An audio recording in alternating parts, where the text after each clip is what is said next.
자율 구독 시청 감사합니다. 지금 암호화폐 시장에 정말 거대한 변화의 파도가 밀려오고 있습니다. 오늘 저는 그 거대한 전환의 본질에 대해 제가 그동안 분석한 모든 것을 종합해서 이야기해 드리려고 합니다. 이건 단순한 추측이 아니고요. 이미 벌어지고 있는 법안, 실제 소송, 그리고 돈의 흐름을 토대로 내린 필연적인 결론입니다. 자, 오늘 우리가 함께 맞춰볼 거대한 퍼즐의 조각들입니다. 먼저 시장이 안도했던 법안 연기, 이 터지지 않은 폭탄에 숨겨진 진짜 의도가 뭔지부터 파헤쳐 볼 거고요. 그리고 시장의 명운을 가를 20% 순도 테스트라는 아주 무서운 규칙을 들여다볼 겁니다. 이어서 솔라나 사건을 통해 이 규칙이 어떻게 현실이 되는지 생생하게 목격하고 똑똑한 돈 12억 달러의 대탈출이 어디로 향했는지 추적해 보겠습니다. 그리고 마지막으로 이 모든 격변 속에서 살아남을 프로젝트는 어떤 모습일지 그 청사진을 그려보면서 마무리하겠습니다. 때는 2025년 12월, 시장은 안도의 한숨을 내쉬었습니다. 아, 규제라는 큰 폭탄이 터지지 않고 내년으로 넘어갔구나. 다행이다. 하지만 말이죠, 정말 그럴까요? 그 폭탄은 정말 해체된 걸까요? 아니면 더 큰 폭발을 위해 잠시 시간을 멈춘 걸까요? 진짜 중요한 질문은 왜 그 법안들이 연기되었는가? 바로 이겁니다. 자, 이 타임라인을 한번 보세요.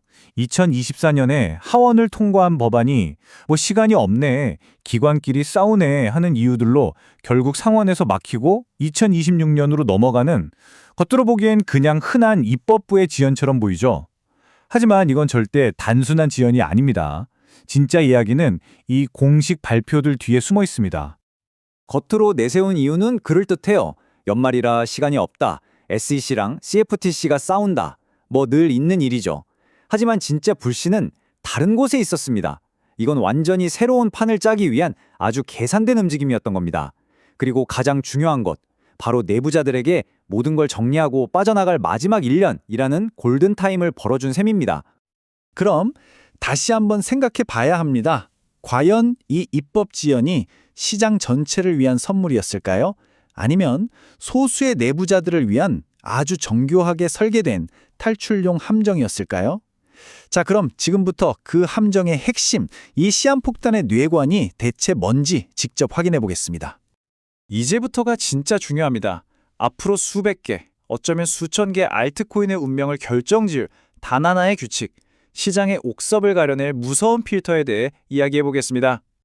바로 이 숫자, 20%입니다. 이게 바로 생과 사를 가르는 기준선이 될 겁니다. 아주 간단해요. 어떤 프로젝트의 창립자, 개발팀, 초기 투자자 같은 내부자들이 프로젝트의 지분을 20% 이상 통제하고 있다면 그 프로젝트는 증권으로 분류됩니다. 그리고 그 말은 사실상 미국 시장에서 퇴출된다는 의미입니다. 법은 아주 냉정합니다. 프로젝트가 스스로 우리는 탈중앙화되어 있다고 아무리 외쳐도 소용없어요. 기술이 얼마나 복잡한지, 커뮤니티가 얼마나 활성화됐는지 이런 건 전혀 중요하지 않습니다. 오직 단 하나, 그래서 실질적인 권력은 누가 쥐고 있는데, 이 질문에 대한 수학적인 답만 볼 뿐입니다. 계산법도 아주 간단하고 무섭습니다. 자, 규제 당국이 이렇게 계산하는 거예요. 먼저 재단 물량, 팀 물량을 더하고 거기에 VC랑 관련 파트너들 물량까지 싹 다 합칩니다. 그래서 총합이 20%를 넘었다? 그럼 끝입니다. 예외 없이 증권 딱지가 붙고 거래소에서는 상장 폐지 압박을 받게 되는 거죠. 이 단순한 잣대를 들이대면 어떻게 될까요? 네, 바로 우리가 잘 알고 있는 수많은 유명 프로젝트들, 특히 솔라나, 앱토스, 수이처럼 초기에 내부자들에게 막대한 물량을 배정한 프로젝트들이 이 위험에 정면으로 노출됩니다. 그들의 토크너믹스 자체가 20% 기준을 훌쩍 뛰어넘기 때문이죠. 이게 그냥 이론이나 상상 속의 이야기가 아닙니다.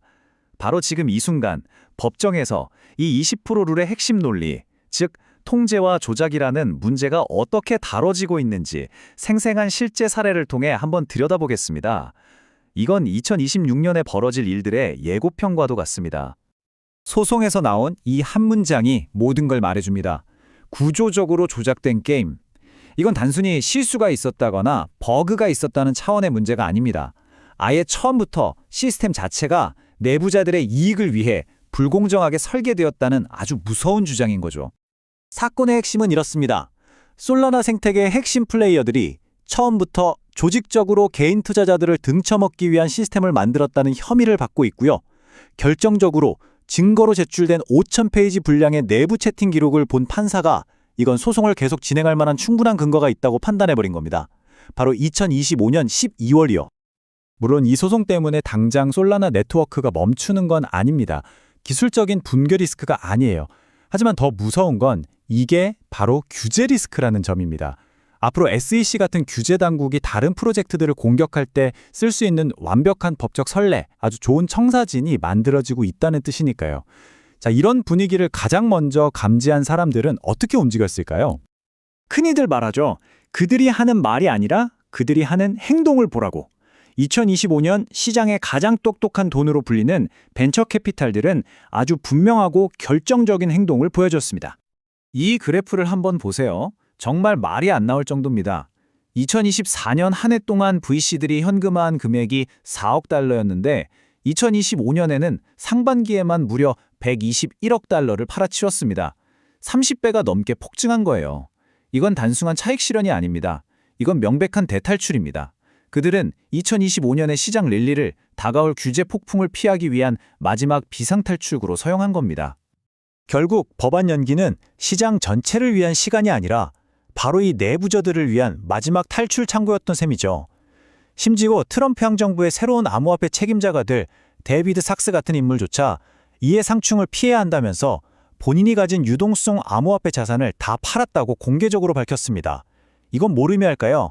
앞으로 특정 프로젝트를 보호하는 게 아니라 산업 전체의 판을 새로 짜겠다는 강력한 신호입니다. 자, 여기서 우리는 근본적인 질문에 도달하게 됩니다. 이 생태계를 만들고 키웠던 돈이 모두 빠져나갔다면 과연 이 텅 빈 무대 위에는 어떤 프로젝트가 끝까지 서 있을 수 있을까요? 이제부터가 정말 중요합니다. 이 거대한 필터링이 끝나고 난 뒤 살아남는 프로젝트들은 우리가 지난 몇 년간 봐왔던 프로젝트들과는 완전히 다른 DNA를 가지고 있을 겁니다. 그 생존자의 청사진을 한번 그려보겠습니다. 앞으로의 시장은 이 두 가지 모델로 나뉠 겁니다. 왼쪽은 우리가 익히 봐왔던 VC 코인 모델이죠. 소수의 내부자들이 대부분의 코인을 갖고 시작해서 가격을 띄운 뒤 개인들에게 물량을 넘기고 떠나는 모델. 반면 오른쪽은 앞으로 살아남을 생존자 모델입니다. VC 자금 없이 수많은 실제 사용자들에게 코인이 넓게 분배되고 투기보다는 실제 사용 가치를 만드는 데 집중하는 모델이죠. 한쪽은 탈출을 위해 다른 한쪽은 경제를 위해 만들어진 겁니다. 이 생존자 모델의 좋은 예시로 파이 네트워크의 구조를 볼 수 있습니다. VC가 없으니 처음부터 내부자의 대규모 매도 압력이라는 리스크 자체가 없죠. 그리고 코어팀의 할당량은 공교롭게도 딱 20% 룰에 맞춰져 있습니다. 무엇보다 중요한 건 수백 명의 사용자들에게 미리 KYC, 즉 신원인증을 다 받아놨다는 겁니다. 이건 앞으로 다가올 모든 글로벌 규제의 핵심 요구사항을 이미 충족하고 있다는 뜻이죠. 자, 이제 모든 퍼즐 조각을 맞춰볼 시간입니다. 2026년. 지금까지 우리가 개별적으로 살펴봤던 이 모든 흐름들이 바로 이 한 해, 하나의 거대한 지점에서 만나게 됩니다. 우리 앞에는 두 개의 법안이 있습니다. FIT21 법안은 시장을 걸러내는 강력한 필터 역할을 할 겁니다. 바로 20% 룰로 말이죠. 반면 클래리티 법안은 어쩌면 프로젝트들의 구명줄이 되어줄 수도 있었지만 이건 역시 2026년으로 넘어갔습니다. 즉, 강력한 필터는 작동 대기 중인데 이걸 막아줄 방패는 아직 만들어지지도 않은 상태. 이 조합이 시장의 불확실성을 극대화시키고 있는 겁니다. 2026년의 스케줄을 보세요. 연초가 되면 미국에서 이 법안들이 다시 최우선으로 논의될 겁니다. 중반에는 유럽의 강력한 미카 규제가 유예기간 없이 전면 시행되고요. 그리고 연말이 되면 마침내 이 새로운 법의 칼날이 20% 룰을 위반한 프로젝트들을 직접 겨냥하기 시작할 겁니다. 미국과 유럽, 세계 양대 경제 블록이 동시에 규제의 스위치를 켜는 겁니다. 더 이상 도망칠 곳은 없습니다. 이것이 바로 우리가 마주한 현실입니다. 혁신이라는 아름다운 포장지 뒤에 숨겨져 있던 구조적인 문제들이 모두 법의 심판대 위에 오르는 시간. 대역과 시대의 서막이 올랐습니다. 자, 마지막으로 여러분 스스로에게 질문해 보시기 바랍니다. 당신의 포트폴리오는 2026년을 맞이할 준비가 되어 있습니까?